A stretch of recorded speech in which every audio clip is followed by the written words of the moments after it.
Mireille Darc est au cœur d'un numéro de l'émission Un jour un destin, diffusée sur France 3 le 10 novembre 2023.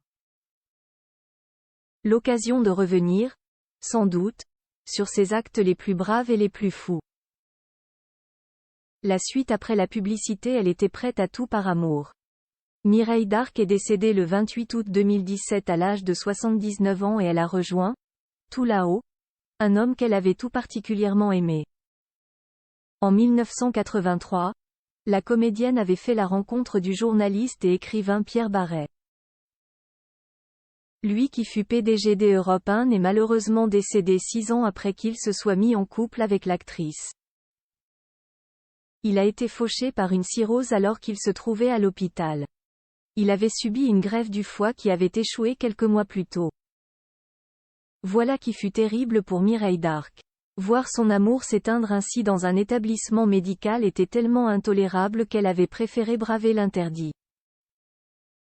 Malgré l'interdiction formelle des services hospitaliers, elle était parvenue à convaincre un ambulancier d'amener le corps de Pierre Baret afin qu'il repose chez eux, et afin qu'elle puisse veiller à ses côtés pendant quelques jours. Aujourd'hui, peu de gens savent que l'on peut ramener un défunt à la maison, expliquait-elle dans les colonnes de Téléstar. Lorsque mon compagnon, Pierre Baret, est mort, c'était interdit. Alors la nuit où il est décédé à l'hôpital, j'ai décidé de le voler.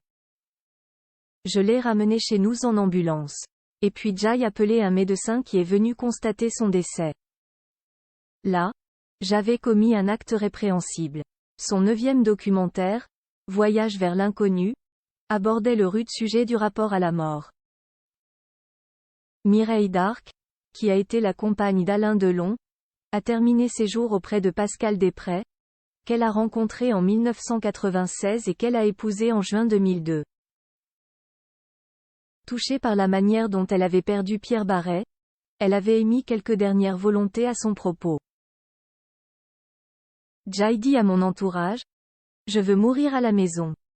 Et, s'il vous plaît, venez me veiller, me raconter des histoires, avait-elle précisé.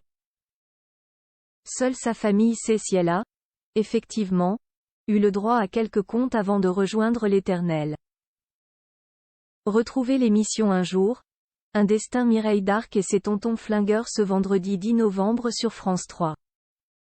La suite après la publicité. La suite après la publicité.